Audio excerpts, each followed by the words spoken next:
We clap so often, but have you ever stopped to question why? It has become a social norm, but where did it start? And how did this simple gesture become a universal way to show emotion? Trust me, the history behind it is wild. Stick around till the end, or you'll be missing out. Let's roll it way back, before history was even written down. Early humans didn't have words for everything. So how did they convey their point? Sure, there was shouting and grunting, but one sound stood out, and that was clapping. It was a sharp, loud signal, a way to grab attention or warn others of danger. As civilizations rose, clapping started to find new meaning. In ancient Egypt, it was part of religious ceremonies. They even crafted handheld clappers, basically two pieces of wood slapped together to make noise during sacred rituals. Over in ancient Greece, the theater scene was wild. Audiences at the theater of Dionysus didn't just sit quietly. They cheered, stomped, and yes, clapped. But here's the thing, there weren't strict rules. Voices were the star of the show. Clapping was there, but it hadn't claimed center stage yet. Then came the Romans, and this is where clapping really took off. Roman crowds were expected to react vocally, but playwrights like Plautus wanted more. He literally wrote instructions like plaudite at the end of his plays, meaning applaud. And just like that, clapping became an official, structured part of performances. By the Middle Ages, things quieted down. Public shows moved into courts and churches, and clapping wasn't considered proper in those formal spaces. But out in the streets, at fairs, markets and taverns, clapping stayed alive. Street performers juggled, sang and told stories, while the crowd answered with claps and cheers, keeping the tradition going. The Renaissance brought clapping roaring back into the spotlight. Theatre was reborn and audiences were anything but reserved. In Shakespeare's England, the Globe Theatre crowds clapped, cheered, and even booed without hesitation. Clapping at that time became a ritual, a way to show love, approval, and sometimes disapproval. And when a play really struck a chord, that's when the standing ovation made its entrance. And now we're in the era of instant reactions. And clapping is everywhere.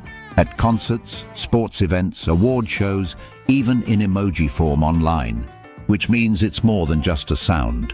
It's a shared moment, a simple act that's connected people for thousands of years. But do you know that once clapping was used as a tool of influence, approval wasn't always as spontaneous as it seems today? Have you ever noticed how one person starts clapping and suddenly everyone else follows? Turns out this is not a new behavior. In 4th century Athens, clever performers would actually hire professional audience members called clackers to laugh, cry, or clap at specific moments. These strategically placed plants helped set the mood and encouraged the rest of the audience to follow suit. The practice carried on into the Roman Empire, where none other than Emperor Nero reportedly took it to another level.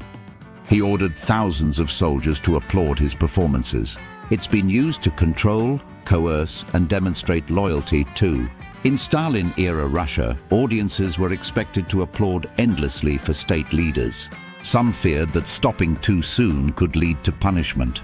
And in modern North Korea, long synchronized applause is a staple of political events, carefully choreographed to show unity and devotion. Now you all must be thinking, why does clapping work so well? The answer lies in its sound. Ever noticed how sharp and attention-grabbing clapping sounds are? That's no accident. From an acoustic perspective, the human hand is a natural sound tool. Clapping produces sound waves in the 2,000 to 5,000 hertz range, exactly where the human ear is most sensitive. Cupping your hands while clapping creates a louder, deeper sound by trapping and releasing air. Ancient Roman crowds even mixed in crepitus digitorum, finger snapping, for layered applause effects. In other words, clapping isn't just symbolic. It's designed by evolution and physics to get noticed. And experiments show that the first person to start clapping can determine how long a crowd keeps going. It's less about the actual event and more about not wanting to stand out by staying silent. Psychologists describe clapping as a kind of social contagion.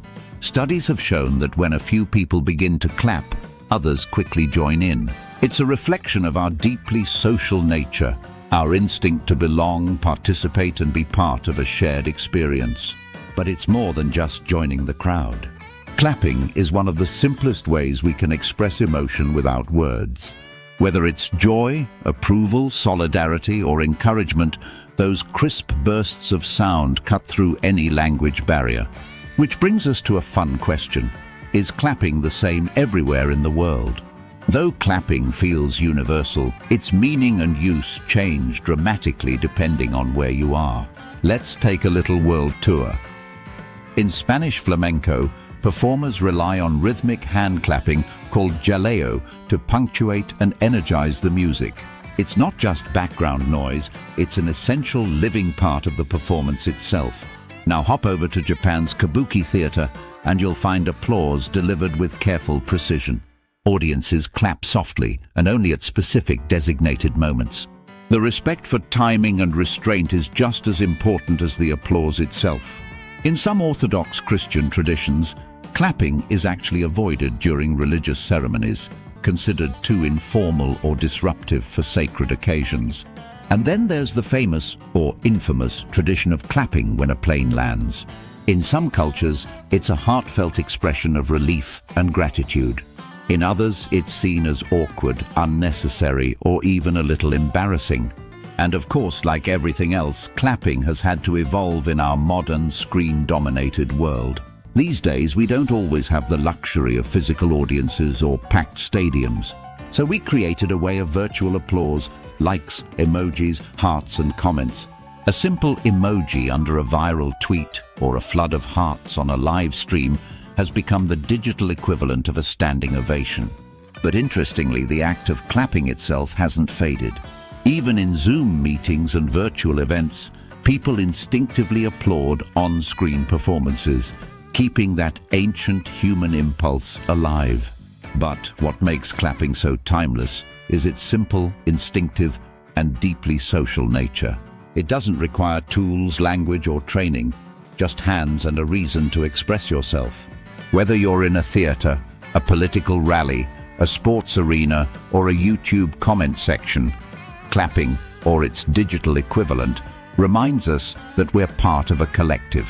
And there you have it, the unexpected, fascinating story behind clapping.